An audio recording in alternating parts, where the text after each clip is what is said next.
수십 년 동안 공상과학 영화에나 나올 법했던 이야기, 바로 양자 컴퓨팅인데요. 이게 드디어 현실의 문을 활짝 열고 있습니다. 특히 2026년은요, 그냥 기술이 좀 발전하는 해가 아니라 우리 인류의 계산 능력이 완전히 다른 차원으로 점프하는 그런 역사적인 전환점으로 기억될 겁니다. 도대체 무엇이 이런 엄청난 변화를 만들고 있는 걸까요? 이 문장 어떠세요? 좀 섬뜩하지 않나요? 이게 무슨 뜻이냐면요. 양자 컴퓨터의 위협이 더는 먼 미래의 일이 아니라는 겁니다. 지금 저장해 뒀다가 나중에 양자 컴퓨터로 풀어버린다. 이걸 SNDL 공격이라고 부르는데요. 이게 이미 시작됐다는 거예요.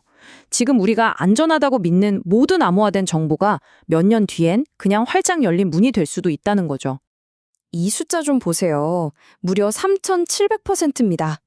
이게 뭐냐면 양자 컴퓨팅 기업인 D-Wave의 주가가 딱 1년 만에 폭등한 수치예요. 시장은 이미 양자 기술이라는 거대한 파도를 감지하고 아주 격렬하게 반응하고 있는 겁니다. 13,000배. 와, 정말 상상하기도 힘든 숫자죠. 구글의 새로운 양자 프로세서가 아주 복잡한 특정 문제를 푸는 데 있어서 현존하는 세계 최고의 슈퍼컴퓨터보다 13,000배나 빨랐다는 겁니다. 이건 더 이상 이론이 아니에요. 현실에서 숫자로 증명된 압도적인 성능인 거죠. 자, 그럼 이 놀라운 숫자들 뒤에는 과연 어떤 진짜 이야기가 숨어 있을까요? 이 모든 건요, 바로 양자 컴퓨터의 심장, 즉 하드웨어가 눈부시게 발전했기 때문에 가능한 일이었습니다. 그 명백한 증거들을 지금부터 하나씩 보여드릴게요. 이 표를 한번 보시면 지금 양자 기술 경쟁이 얼마나 다각적으로 또 치열하게 진행되는지 한눈에 알 수 있습니다. 구글은 압도적인 속도를 증명해냈고요. 중국은 양자 상태를 아주 정밀하게 제어하는 기술에서 큰 성과를 거뒀습니다. 그리고 스위스 취리 연방공대에서는 계산 중에 생기는 오류를 실시간으로 수술하듯이 고쳐버리는 정말 획기적인 기술을 개발해냈어요. 여러 전선에서 동시에 승전부가 올리고 있는 셈이죠. 바로 이 지점이 정말 중요합니다.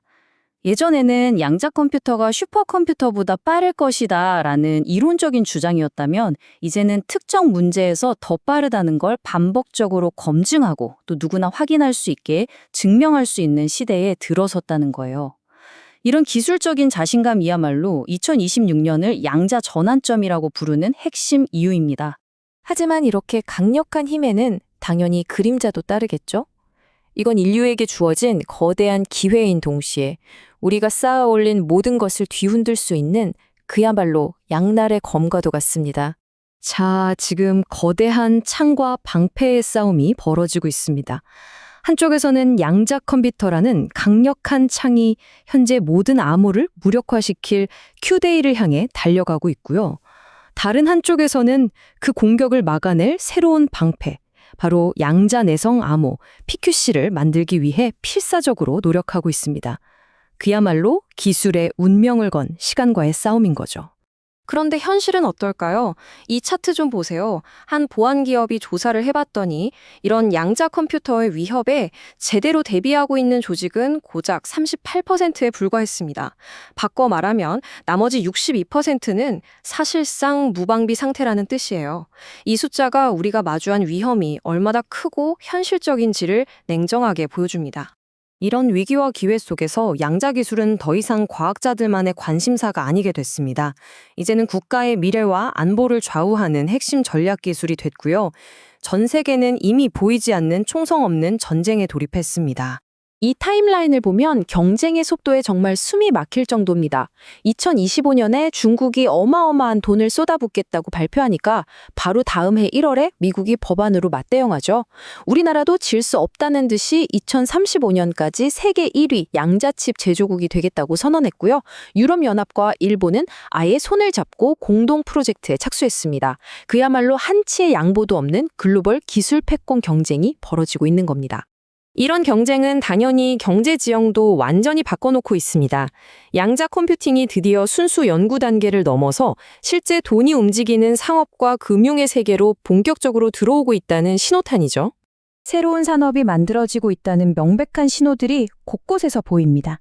먼저 수십억 달러 가치를 인정받는 기업이 상장을 준비한다는 건 시장에 신뢰가 생겼다는 뜻이고요. 전문 개발 도구가 나온다는 건 기술이 공학의 영역으로 들어왔다는 증거입니다.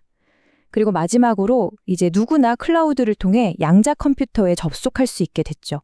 이건 바로 기술의 대중화가 시작됐다는 걸 의미합니다. 이 모든 변화를 관통하는 가장 중요한 핵심은 바로 이겁니다.